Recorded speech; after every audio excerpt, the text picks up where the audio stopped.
A Bíblia no texto de Josué, capítulo 9, eu quero já adiantar o tema da nossa reflexão, seguindo o que nós compartilhamos domingo passado.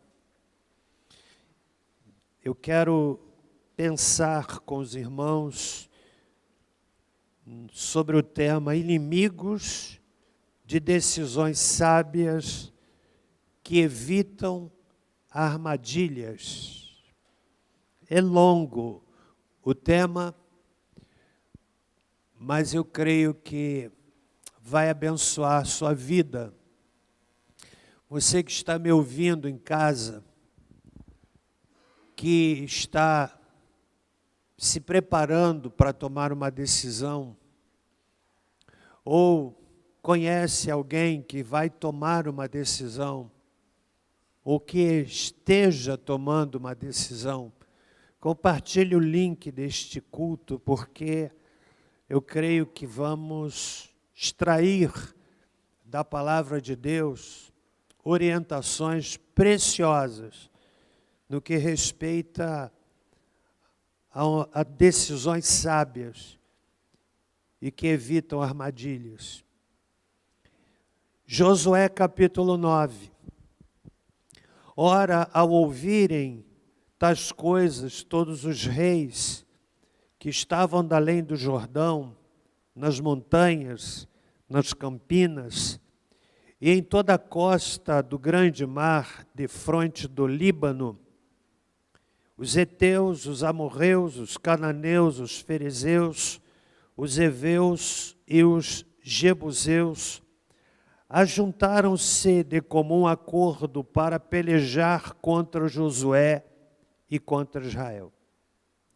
Preste bem atenção nesse relato, porque ele é muito precioso.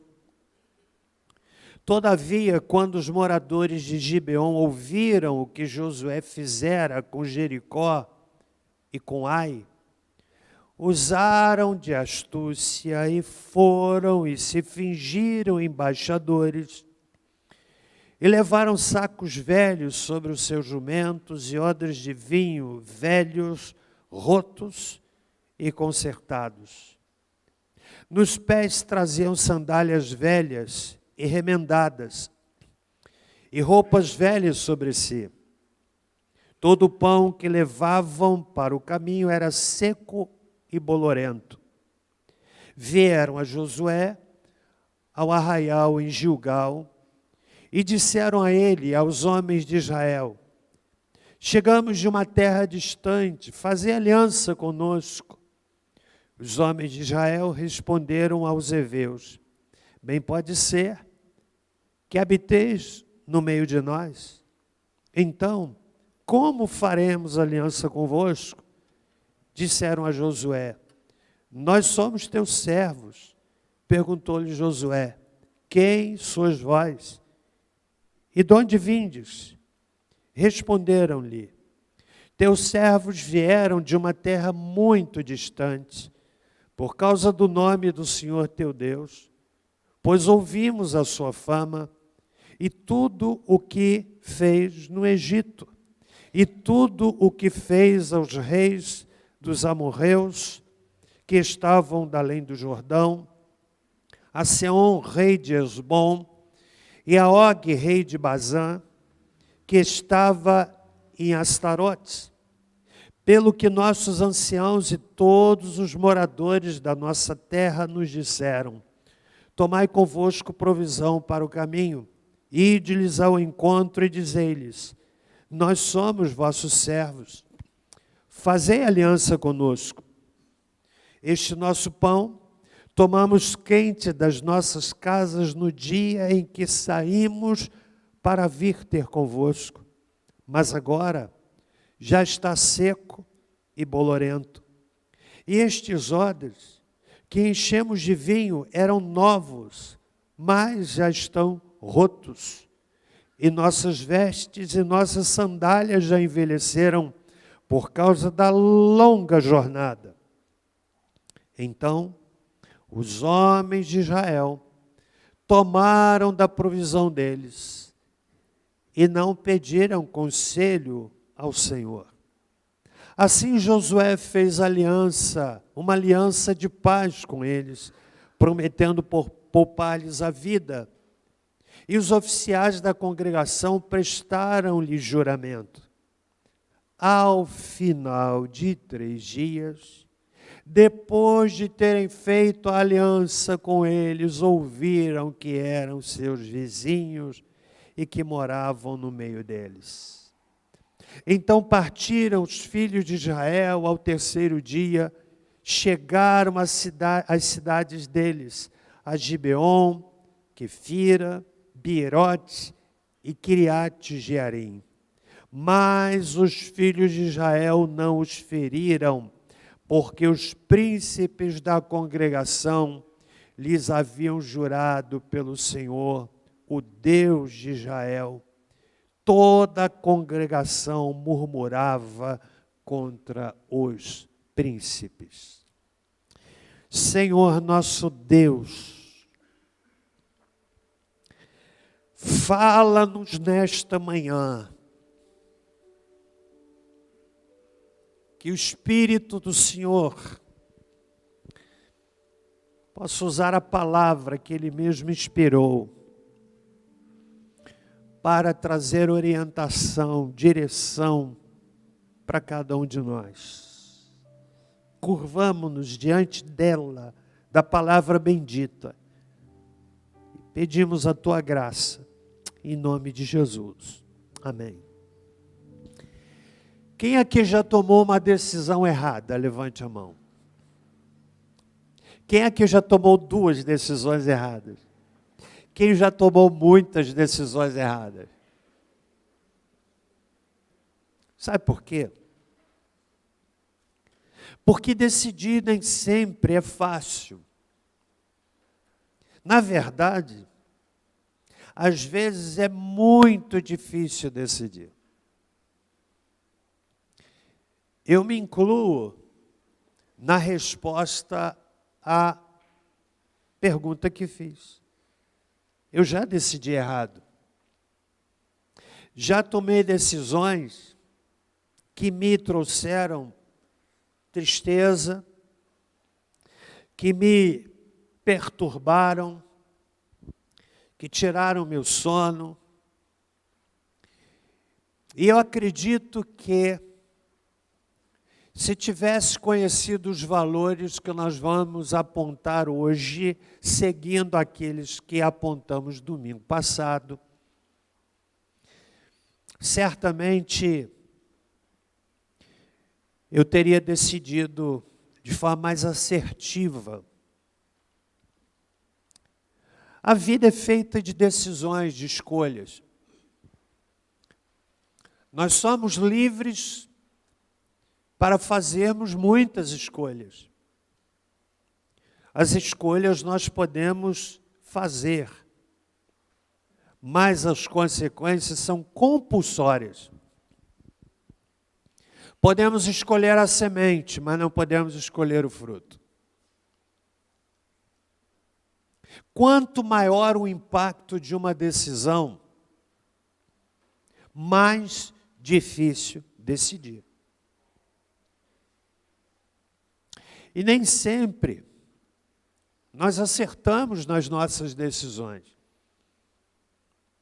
Mas eu quero que você entenda que quanto mais recursos nós tivermos, quanto mais elementos nós pudermos reunir para tomarmos uma decisão, mais seguro, mais assertiva será a nossa decisão.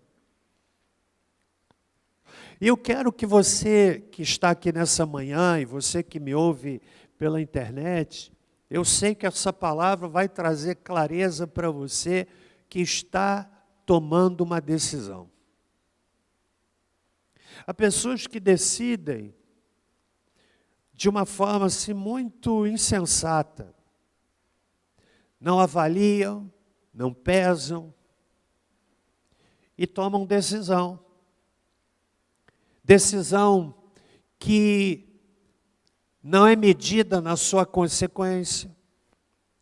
Então eu quero que você compreenda, se você entender o que a gente vai extrair desse texto, você vai ter elementos que vão lhe ajudar na tomada de decisões. Preste bem atenção. O que estava acontecendo aqui? A história do povo de Israel é marcada por erros e acertos. No capítulo de número 6, nós temos o relato de uma extraordinária vitória contra o povo de Jericó. Você conhece a história? Cidade de Jericó, cujas muralhas chegavam a ter, segundo a arqueologia, até 3 metros de espessura. Raabe morava no alto da muralha. As muralhas, elas tinham a ideia não de serem uma mera limitação de espaço, mas elas tinham a finalidade de promover proteção, segurança. E o povo de Deus teve uma vitória retumbante. Depois dessa vitória, foram lutar contra uma cidade chamada cidade de Ai. Pequena. Tão pequena, e esse relato está no capítulo de número 7 do livro de Josué, que houve um consenso na liderança do povo, dizendo assim, não precisa levar muita gente, vamos alguns poucos. E foram para aquela luta que aparentemente desenhava a vitória certa, mas foi uma derrota incerta, mas real. E o motivo tinha a ver com o episódio do capítulo 6, quando o Senhor Deus disse, olha, nada do que for recolhido de Jericó deve ser aproveitado. Tudo vai ser anátema, dedicado, consagrado ao Senhor. Mas um camarada chamado Acã, da tribo de Judá, da família de Zabdi, de Carmi, ele pegou uma capa, pegou alguns objetos, e ele escondeu na sua casa, em absoluta e clara rebeldia contra a direção do Senhor. Ele escondeu na sua casa, aí o povo foi para a batalha e teve uma derrota fragorosa, mais de 30 pessoas feridas. E Josué foi falar com Deus, Senhor, como é que pode? O que é que as outras nações vão dizer diante dessa derrota tão grande que nós tivemos? E ele então foi falar com Deus e Deus disse, olha, tem anátema no meio de vocês. Nós já aprendemos aqui algumas coisas muito impressionantes. Primeiro, que depois de grandes vitórias, nós estamos sensíveis, sujeitos a grandes derrotas. Porque a grande vitória tende a nos levar a uma celebração que nos leva a baixar guarda. Grandes derrotas podem vir depois de grandes vitórias. E a segunda lição que nós temos é de que às vezes o pecado de uma pessoa atrapalha todo o povo de Deus. Foi assim que aconteceu. Josué fala com o Senhor, Deus revela, eles tratam a questão, e essa vitória veio agora sim contra a cidade de Ai, uma vitória extraordinária, e a fama do povo de Israel se espalhou. E aí nós chegamos no capítulo de número 9. Ao ouvirem tais coisas, os habitantes de Gibeon, chamados gibeonitas, você lê o texto, se fantasiaram de peregrinos, se vestiram de modo que desse a impressão que vinham de longe, vestiram roupas velhas, rotas, que estavam rasgando, de tão velhas, que não eram roupas do nosso bazar, Porque as roupas do nosso bazar não são rotas, não são bolorentas. Aquelas que são vão para o lixo. Aquelas que são sem condições de uso vão para o lixo, porque as roupas do nosso bazar são utilizáveis. E já fiz uma propaganda do bazar. Chegaram diante de Josué, e você viu aqui que eles tomaram uma decisão. Eu quero que você entenda que há inimigos para decisões sábias que evitam armadilhas. Quero destacar do texto pelo menos 4 inimigos. No desejo de que você leve em consideração diante de alguma decisão que você está tomando ou vai tomar. Há decisões, como disse, que são de extrema gravidade. Há outras que não são tão graves. Por exemplo, decidir com quem você vai casar. É uma decisão simples ou séria? Séria ou muito séria? Muito séria ou extremamente séria? Extremamente séria ou gravíssima? Mas tem gente que decide assim. Unido unite. Salame mingue. Não é assim? Não tem esse negócio? Pega uma flor e vai tirando. Sim, não, sim, não. Ah, então deu sim. Louco! Porque está tomando uma decisão gravíssima de forma tola. Compreende? Quais são os inimigos que a gente pode retirar do texto? Você viu que Josué e a liderança, eles tomaram decisões que trouxeram consequência. A consequência está no verso 18. O povo começou a murmurar. Houve uma insatisfação, não é? No meio do povo. Nós lideramos aqui esta igreja e eu busco sempre ouvir pessoas. Fazemos toda semana reunião de planejamento para desenharmos as estratégias da igreja. Quando eu preciso tomar uma decisão mais grave, eu não me reúno com aquele grupo, porque aquele grupo não é grupo de decisão. Mas eu convido alguns líderes porque eu quero ver a situação, eu quero ver o problema, eu quero ver aquela realidade a partir de outros olhares, de outras perspectivas que eu não consigo ver. E eu observo, eu colho as informações para que eu possa tomar a decisão mais sábia. Mas ainda assim, muitas vezes a gente erra. Porque alguma coisa faltou no processo. Então eu quero que você compreenda comigo 4 inimigos que a gente pode extrair desse texto. Se você puder, anote para lhe ajudar. Somados aos elementos que apresentamos domingo passado, anote, escreva lá, coloque na sua Bíblia. Você vai decidir algo na sua vida essa semana, considere os elementos que nós vamos levantar aqui nessa manhã, para que você não caia em armadilhas. Primeiro inimigo de uma decisão sábia e que evita armadilha é o inimigo chamado coração. Coração. Ou seja, o risco de decidir levado pela emoção. Qual foi o argumento dos gibeonitas para enganar o povo de Israel? Foi o argumento emocional. Viemos de longe.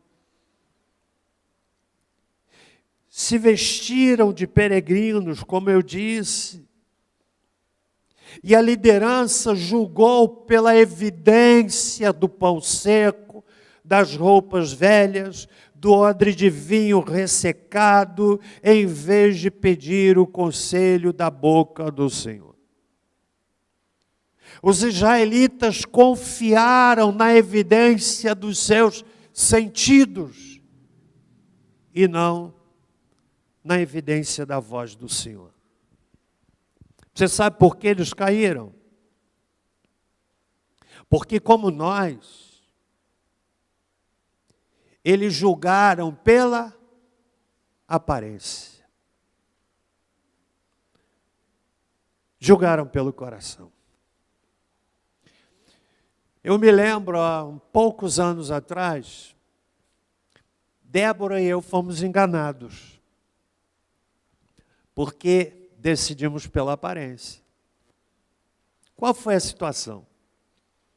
Bateu lá em nossa porta um senhorzinho, cabelos grisalhos, mais de 70 anos. Pensa naquela figura assim do vovozinho que a gente disse, tão fofinho. Pensa nisso. Bateu lá em casa e disse, o que mora o pastor? Porque eu fui ali e alguém disse, procura o pastor. Porque tem gente, tem filisteu que manda pedinte para a casa do pastor. Bateu lá à minha porta. E é aquela pessoa que pela aparência, assim, sabe? Veja, julgar pela aparência. Coração engana. Pastor, aqui é o pastor, sou eu. Eu fui ali pedir, eu estou passando um momento difícil, sou trabalhador. E eu sou caminhoneiro. Meu caminhão está parado lá no Belvedere. Olha, se eu tivesse checado, eu não teria caído. Meu caminhão está parado lá, sou do sul. Senhorzinho, magrinho, frágil, cabelos branquinhos. E eu não vim aqui pedir esmola, eu vim aqui pedir uma ajuda para eu poder, porque a empresa, olha só, que a empresa onde eu trabalho não pôde, não sei mais o quê. Gente, mas foi tão atraente que nós convidamos a sentar. Pus uma cadeira, a Débora fez um cafezinho quente para ele. Eu perguntei, o senhor quer comer alguma coisa? Não, eu só estou precisando de uma ajuda, aí eu dei uma ajuda. Pensei assim, fiz a minha boa ação do dia. Depois, um grupo de pastores, eu comecei a ver, olha, cuidado, porque tem um senhor de tal aspecto, que está visitando as igrejas, e que está contando essa história, e não sei mais o quê. Você já viu aquele empaque, assim, que tem aquela silhueta de alguém que você coloca o rosto? Já viu? Que tem lá o super-homem, aí você coloca o rosto para tirar a imagem, a foto como super-homem, porque tem aquele senhor, com aquele jeitinho, eu fui chegando no meu rosto. E que ele usa essa história, e não sei mais o que, quando eu me vi assim, caí. Você sabe por quê? Coração. A palavra de Deus diz, em Jeremias 17, verso 9, ora, não há nada mais enganoso e irremediável do que o coração humano. Ou numa outra tradução, enganoso é o coração mais do que todas as coisas e perverso. Quem o conhecerá? Esse é um inimigo. Você sabia que há pedintes que colocam crianças para pedir, sabe por quê? Criança mexe com o coração, sim ou não? Eu já vi reportagens de crianças que são contratadas para essa representação. Aí depois do fim do expediente, a criança volta para casa, isso é crime, mas mexe com o nosso coração. Aí você dá porque olhou para aquela situação e aquilo sensibiliza. O povo de Israel caiu porque, em primeiro lugar, não atentou para o inimigo chamado coração. Está entendendo? Muitas vezes, quando a pessoa está refletindo, não age com o coração, ele até encontra gente e diz assim, mas você é frio, hein? E sabe por que nós, crentes, somos susceptíveis a cairmos em situações assim? Porque a nossa vocação é altruísta. Você sente assim, eu sou crente, preciso fazer alguma coisa. Quem é que já sentiu isso? Sim ou não? Eu sou crente. Aí você... Eu diria que talvez as pessoas que mais facilmente caem em golpe são os crentes. Por causa da nossa vocação de ajuda. De alguém que está pedindo lá uma ajuda para eu comprar comida. Aí você pensa assim, puxa, não vou ajudar a pessoa que quer comida. Né? Ainda mais quando tem criança. Isso é assim, ajuda ou não ajuda? Né? Lá no seu restaurante costuma ter gente lá na entrada. Né? Por favor, moço, me ajuda para dar... Aí eu falo assim, não vou dar isso. Mas eu subo com um pouquinho de consciência de culpa. Mas eu quero seguir a orientação que eu extraio do texto.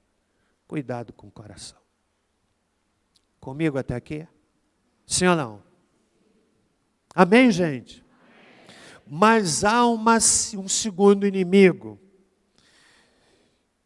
de decisões sábias que evitam armadilhas. É o inimigo chamado precipitação.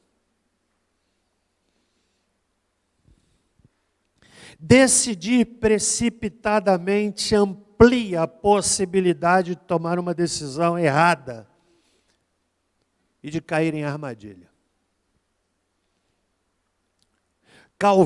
João Calvino, analisando esse texto, esse episódio, você sabe o que ele disse?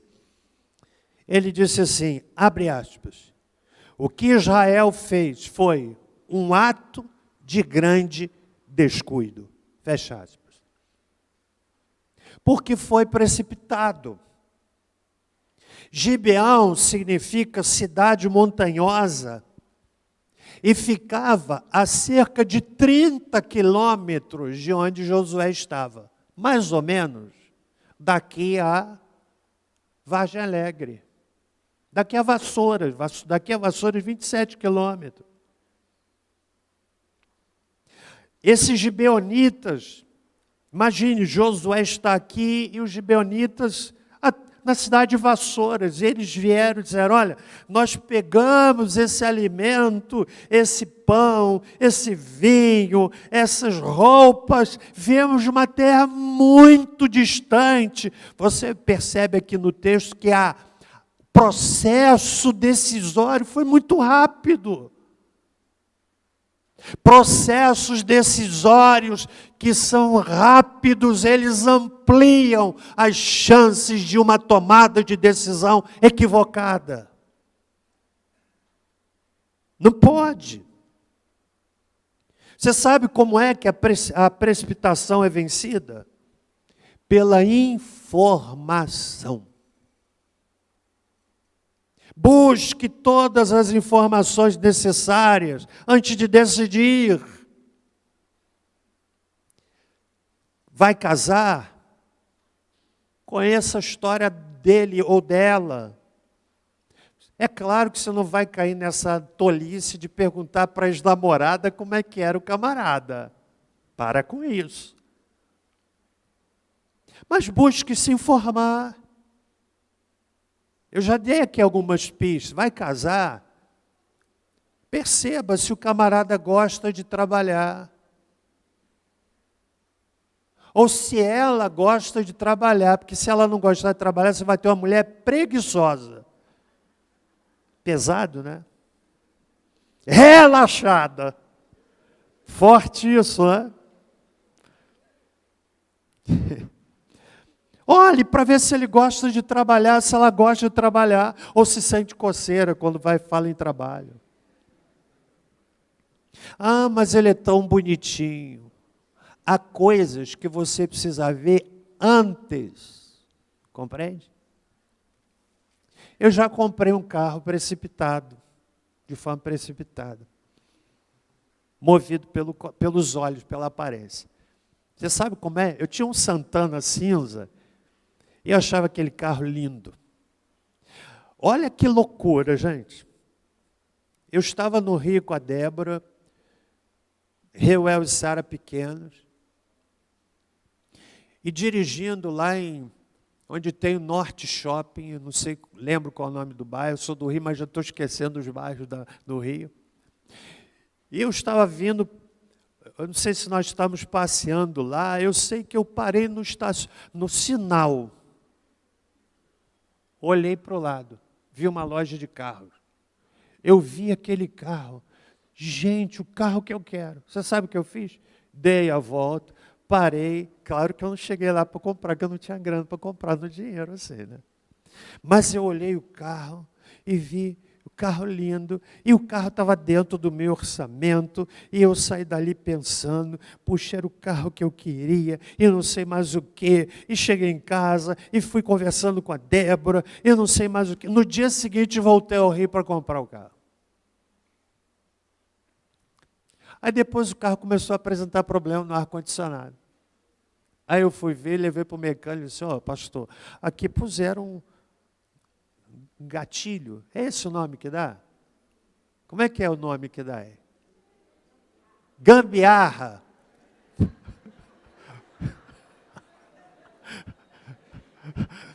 Puseram. Aí eu vi o mecânico, tinha um pedaço de pau que colocaram lá para segurar.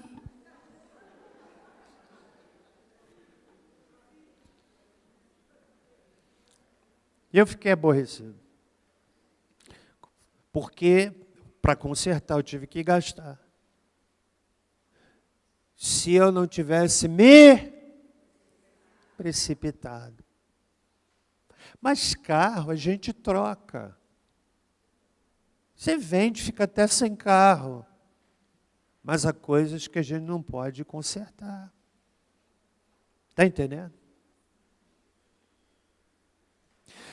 Buscar informações é vital para a tomada de decisões que evitam armadilhas.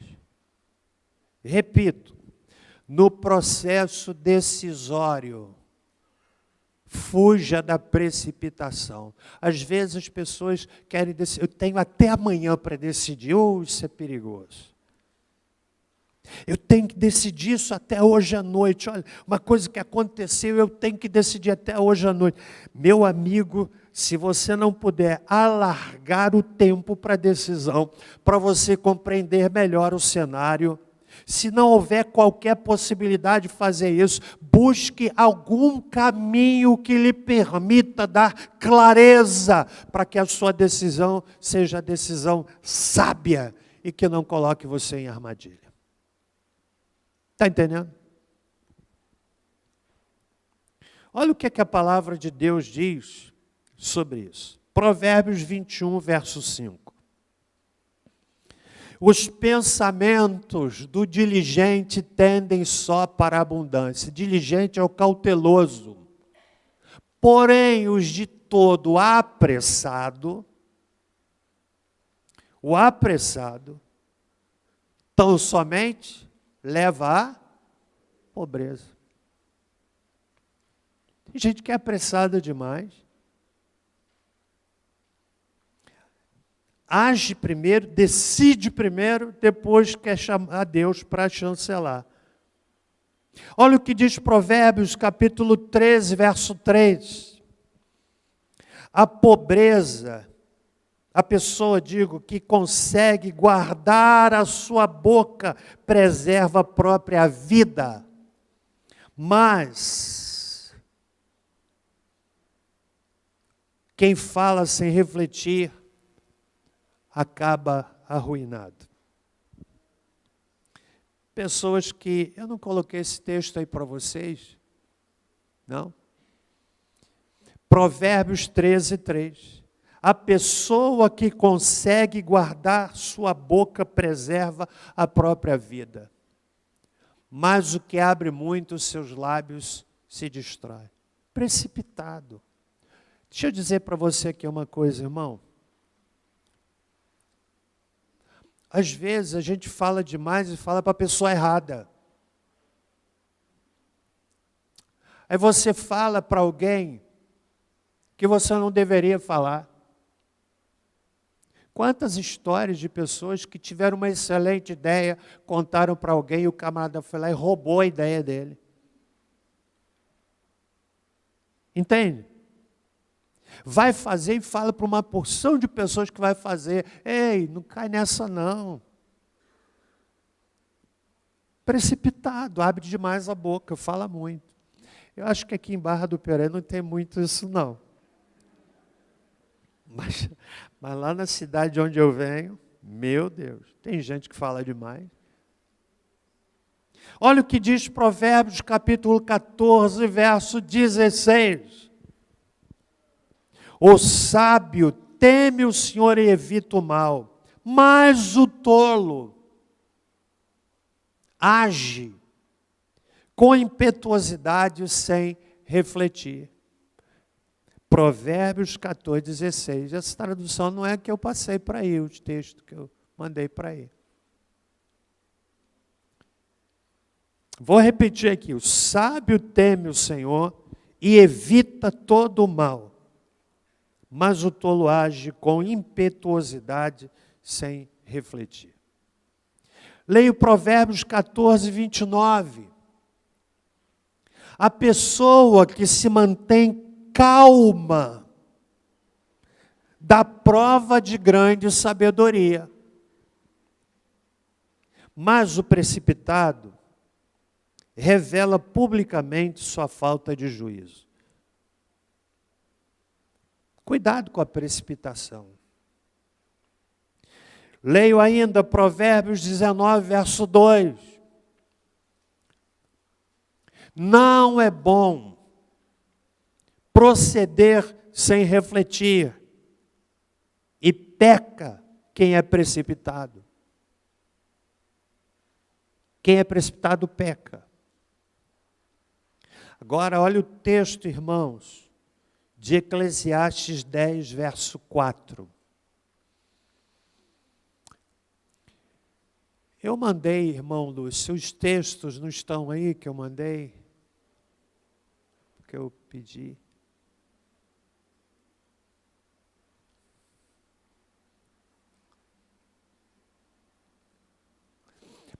Eclesiastes 10, 4, diz assim: levantando-se contra ti o espírito do governador, não deixes o teu lugar. Há uma tradução melhor. Acalma, evita grandes erros. Acalma, evita grandes erros.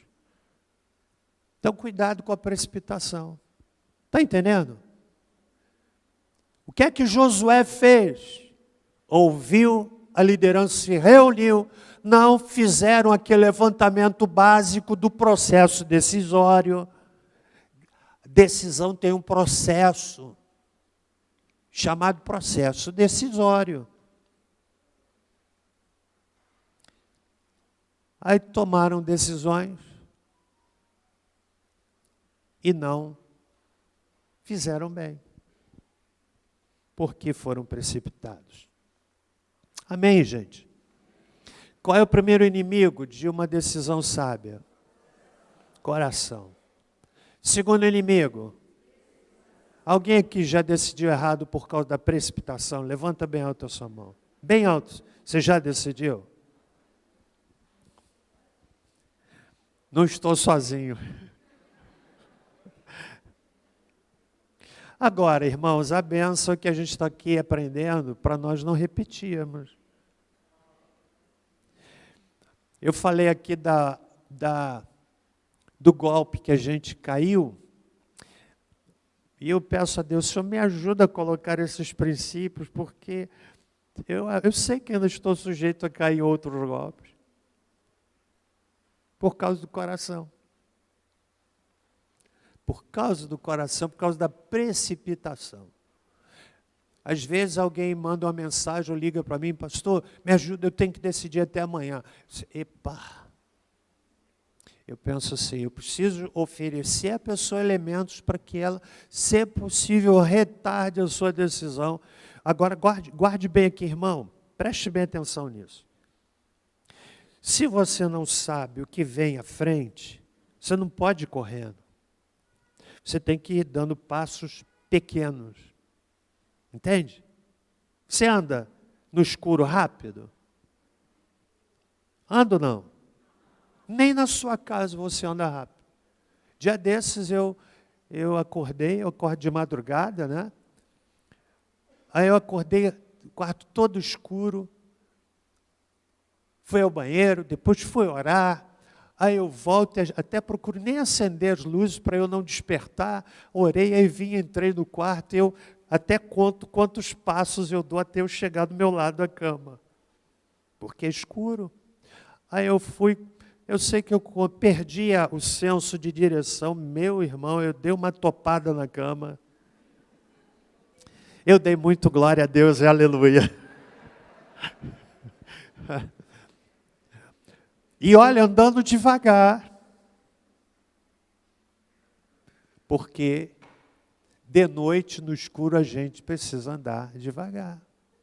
Se você não conhece o cenário à frente, vá devagarzinho, um passo, se até possível você parar para compreender mais o ambiente, mas se não for possível, porque há situações que você tem que decidir. Não dá para você fazer jejum e oração. Não dá para fazer uma semana de clamor a Deus pela decisão que você tem que tomar hoje à noite. Não dá. É assim. Então vá devagar. Vá devagar. Somado ao que disse semana passada, né? Se você ouviu a mensagem de semana passada, você vai ter todo o cardápio para... Não é para não decidir mais errado, mas você vai ser mais assertivo, vai diminuir a chance de erro. Terceiro lugar, irmãos, amém, igreja? Está abençoando você? Eu acho que eu vou deixar os 2 últimos pontos para a semana que vem. Agora é para você fazer assim, pastor. Esse era o momento. Era o momento que o pregador espera quando a pessoa diz, então vamos voltar aqui, irmãos. Eu acho que eu vou deixar os 2 últimos pontos para a semana que vem.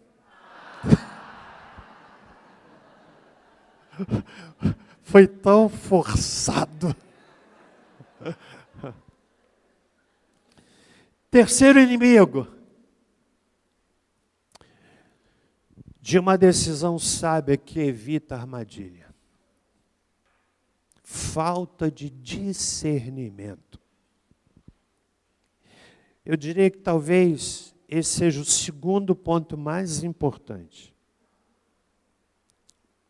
Discernimento é dom do Espírito Santo e um dos dons mais necessários. Houve época no meio batista, evangélico, batista, presbiteriano e outros, que era a questão da língua estranha. E pessoas que queriam falar em línguas. Foi um tempo que passou. E naqueles momentos, nós pregávamos, instruíamos e dizíamos ao povo que o dom de línguas, na minha visão, permanece, mas é o menos importante. Se não houver interpretação, fique calado. E um dos dons mais importantes, sobretudo nesses dias, é o dom do discernimento. Discernimento é a capacidade divina de perceber o que está por trás. Aparentemente tudo certo, mas por trás tem alguma coisa. Tem alguma coisa. Observem que toda a ação dos gibeonitas foi pautada numa palavra que está no verso 4. Usaram de astúcia. Astúcia é malandragem, sutileza, é estratagema. E foi o discernimento é tão importante que foi o discernimento de Paulo que permitiu com que ele visse por trás das palavras elogiosas de uma menina que tinha uma mente satânica agindo. Está lá em Atos capítulo 16. Eu vou ler o texto, verso 16 a 18. Está assim em Atos 16, versos 16 a 18. Aconteceu que, indo nós ao lugar de oração, veio ao nosso encontro uma jovem possuída de espírito adivinhador, a qual, adivinhando, dava grande lucro aos seus senhores. Seguindo a Paulo e a nós, gritava dizendo: estes homens são servos do Deus Altíssimo e anunciam a vocês o caminho da salvação. Pare aí. O que esta menina falava era verdade, sim ou não? Ela estava gritando, olha, servos do Deus Altíssimo. Palavras elogiosas. Mas se Paulo não tivesse discernimento, ele teria caído numa das armadilhas prediletas do inimigo, que é semear o orgulho, a soberba, que muitos não se dão conta. O indivíduo que pensa, eu sou o cara, eu faço, eu ensino bem, eu prego bem, eu faço bem, eu sou, e ele não percebe que uma das artimanhas preferidas do inimigo é semear a soberba, a arrogância. Aí no verso seguinte a gente tem o discernimento de Paulo. Isso se repetiu por muitos dias. Pensa, muitos dias tem alguém dizendo assim, olha, é servo de Deus, são homens poderosos. Olha, é bom a gente elogiar, mas fique atento quando o elogio é abundante. Fique um pé atrás. Reconheço que você de fato é. Porque o elogio tende ao exagero. E pior, o elogio repetido pode levar a pessoa a acreditar que aquilo de fato seja verdade. Prossegue o texto. Então Paulo, já indignado, voltando-se, disse ao Espírito, olha, discernimento. Gente, isso aqui é precioso demais. Estão entendendo, irmãos? Ele disse, em nome de Jesus Cristo, eu ordeno que você saia dela. E na mesma hora o espírito saiu. O que o demônio falava era mentira ou verdade? Mentira ou verdade? Mas a intenção era satânica. Discernimento. Diz o texto de Josué, capítulo 9, verso 4, que eles usaram de astúcia. Se você sair daqui nessa manhã, encorajado a dobrar seus joelhos e pedir, Senhor, dá-me discernimento. Aclara minha mente, me ajuda a ver o que está por trás. Gente, às vezes está tudo certinho. Está tudo certinho. Peça a Deus que gere sensibilidade, porque, olha, o dom do discernimento não significa dizer que você vai ver com clareza o que está por trás, mas o Espírito de Deus vai gerar dentro de você um desconforto diante de uma situação aparentemente certa. Discernimento. Entende? Sim ou não? E vou para o último item, para fechar a nossa pregação. Quarto inimigo de uma decisão sábia e que evita armadilha é o inimigo chamado não buscar e até achar a direção do Senhor. Não é só buscar, mas é buscar até achar a direção do Senhor. No verso 14, diz assim: então os israelitas aceitaram os alimentos deles e não pediram conselho ao Senhor. Aceitaram e não tomaram conselho, não pediram conselho ao Senhor. Tudo que começa sem oração tem uma chance potencializada de dar errado. Não é orar, vou fazer, Senhor me abençoe em nome de Jesus. Olha, dependendo da gravidade, você precisa pedir a Deus: Senhor, eu quero clareza para eu entender qual é a tua vontade. Mesmo nas questões mais óbvias, é bom não confiar muito implicitamente no seu próprio julgamento. Nada poderia parecer mais claro ou satisfatório do que o relato de si mesmo dado pelos gibeonitas. Nada mais fácil para o intelecto desassistido decidir. Confiaram no relato deles. Viemos de uma terra de longe, pão velho e não sei mais o que, e não pediram conselho do Senhor. E mesmo assim, Josué e a congregação foram enganados. Meus irmãos, pode-se inferir com segurança que, em nenhum caso, é sábio confiar em nós mesmos.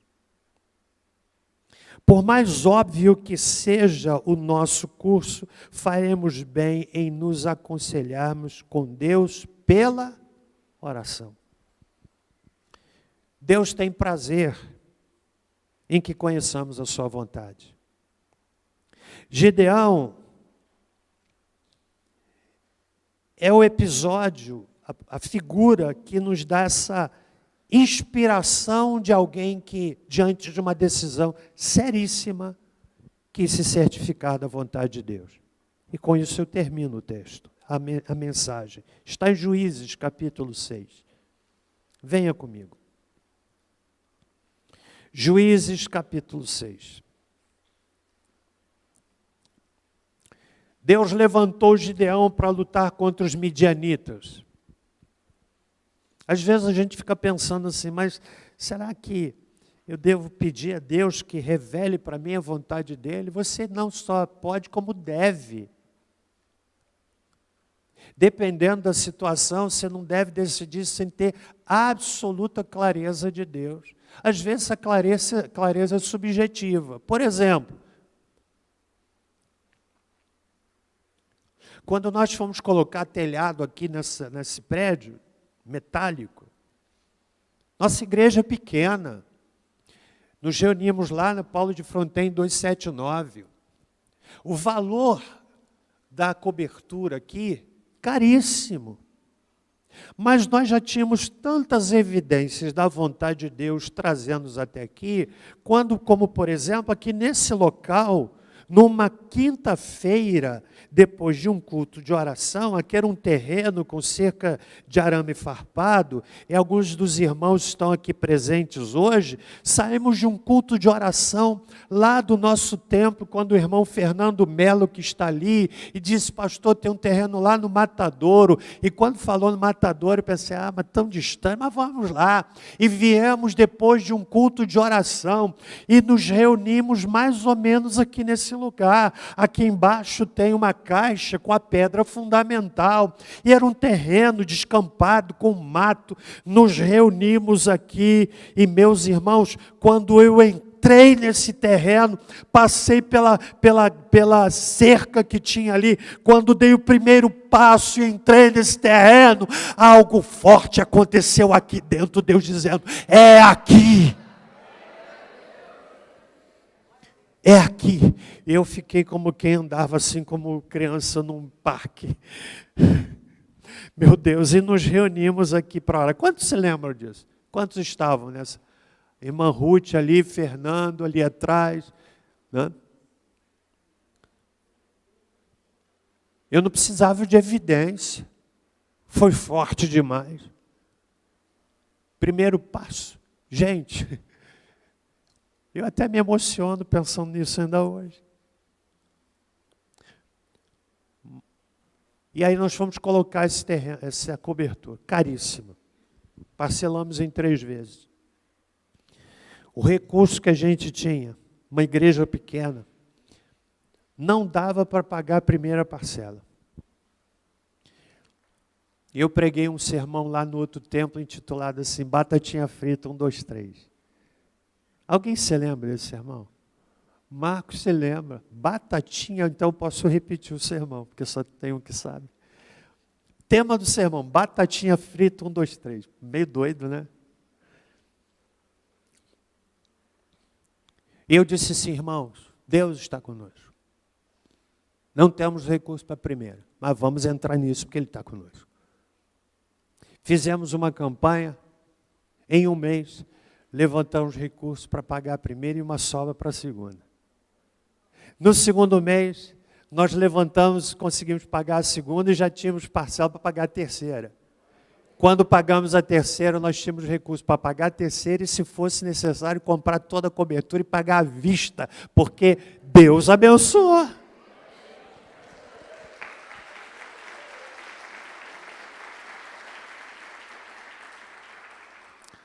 Começou com oração. Vamos ver o texto de Gideão. Gideão foi para a luta, ele ia para a luta, ele queria ter certeza de Deus. Aí ele disse assim, verso 36, Juízes 6, caminhando para o fim, tá? Disse Gideão a Deus, olha, ele queria saber a vontade de Deus. Se hás de livrar Israel por minhas mãos, como disseste, olha, eu porei um velo de lã na eira, ou seja, um punhado de lã no terreiro. Se o orvalho estiver somente no velo e seca a terra ao redor, então conhecerei que hás de livrar Israel por minha mão, como disseste. E o que aconteceu? E assim aconteceu. No dia seguinte, ele se levantou de madrugada, apertou o velo e do orvalho do velo espremeu uma taça cheia de água. Meu irmão, não seria suficiente? Mas não foi para o Gideão. No verso seguinte diz assim, verso 39. Disse mais Gideão a Deus, não se acenda contra mim a tua ira, permite-me ainda falar só esta vez, rogo-te que mais esta vez eu faça prova com o velo. Parece até brincadeira, né? Rogo-te que só o velo fique enxuto e em toda a terra haja orvalho. Deus assim o fez naquela noite. Só o velo estava enxuto e sobre toda a terra havia orvalho. Você pensa que Gideão ainda estava seguro? Capítulo 6, 7. O Senhor Deus disse para Gideão, olha assim, olha, agora vai lá no meio do povo e você vai ouvir o que eles estão conversando, povo inimigo. Eles estavam conversando sobre a derrota que receberiam. Deus tem prazer em revelar a vontade dele para a gente, irmãos. Então, que Deus nos ajude para que nós não caiamos nas armadilhas e aprendamos a decidir sabiamente. Abençoa você. Vamos ficar em pé, irmãos. Sei que passei alguns minutos do horário, mas eu não podia encurtar o que Deus... Eu não podia encurtar o que Deus pôs no meu coração lhes falar nessa manhã. O que você ouviu domingo passado e hoje lhe oferece recursos que lhe ajudam a tomar alguma decisão?